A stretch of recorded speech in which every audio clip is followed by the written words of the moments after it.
मेरे भाइयों एवं बहनों, शुक्ला एकेडमी के ऑनलाइन प्लेटफॉर्म पर आप सभी का हार्दिक स्वागत और अभिनंदन है। जैसा कि आप देख रहे हैं, हिंदी साहित्य की बिल्कुल जीरो लेवल से क्लास यहाँ पर चल रही है, जो कि टीजीटी, पीजीटी, सुपर टेट जो भी एग्जाम हिंदी से रिलेटिव हैं, यूपीएसआई, यूपीपी, सबके लिए ये क्लास जो है बहुत ही महत्वपूर्ण होने वाली है। आइए देखते हैं नामकरण काल विभाजन क्या है, नामकरण काल विभाजन की आवश्यकता क्यों पड़ी। ठीक है, आइए।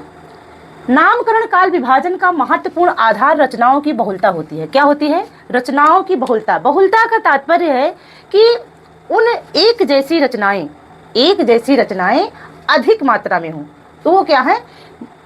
रचनाओं की अधिकता या बहुलता हो जाएगी। ठीक है, नामकरण काल विभाजन का महत्वपूर्ण आधार रचनाओं की बहुलता, अर्थात बहुत सारी रचनाएं। तो बहुत सारी रचनाएं जब हो जाती हैं तो उनके लिए जो है काल विभाजन जो था वो आवश्यक था। शुक्ल जी ने क्या कहा इसके बारे में? शुक्ल जी ने कहा कि एक विशेष काल में विशेष ढंग की रचनाओं की बहुलता ही नामकरण काल विभाजन का आधार होता है।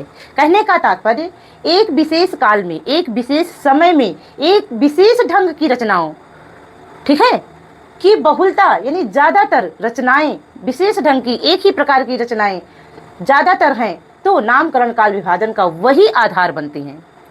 ठीक है, वही रचनाओं की बहुलता ही नामकरण का आधार बना। नामकरण काल विभाजन का सर्वप्रथम प्रयास किसने किया था? ग्रियर्सन ने किया था।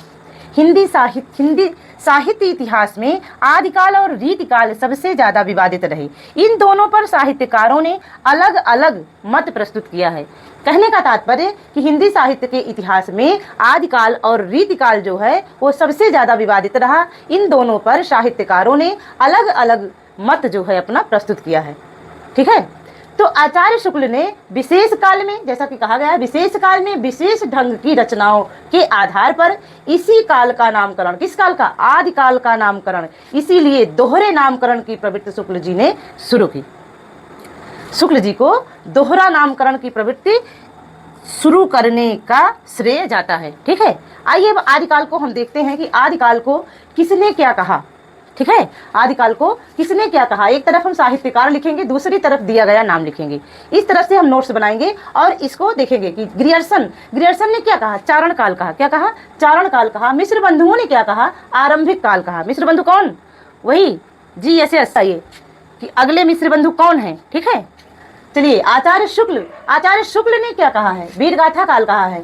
हजारी प्रसाद ने क्या कहा? आदिकाल कहा है। और रमाशंकर शुक्ल रसाल ने क्या कहा? आदिकाल कहा। देखिए, हजारी प्रसाद और रमाशंकर शुक्ल रसाल दोनों ने आदिकाल ही कहा है। रामकुमार वर्मा ने क्या कहा? संधिकाल एवं चारण काल कहा। राहुल सांकृत्यायन ने सिद्ध सामंत काल कहा और आचार्य द्विवेदी बीजुवपन काल कहा। श्याम सुंदर दास वीरगाथा युग और विश्वनाथ प्रसाद मिश्र वीर काल, धीरेन्द्र वर्मा अभ्रंश काल, कपिल कुलश्रेष्ठ अंधकाल, मोहन अवस्थी आधार काल, राम खिलावन पांडे संक्रमण काल या प्रवर्तन काल और गणपत चंद्रगुप्त प्रारंभिक या उन्मेष काल कहा। ठीक है, ये तो हो गया आदिकाल का विभाजन।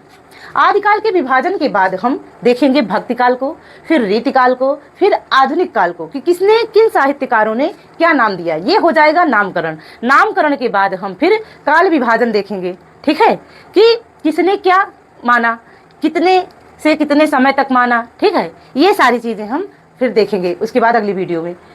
चैनल को लाइक करिए, सब्सक्राइब करिए। पीजीटी नेट JRF के लिए बहुत ही महत्वपूर्ण क्लास बिल्कुल जीरो लेवल से चल रही है। ठीक है, आप लोग जुड़िए और देखिए। धन्यवाद।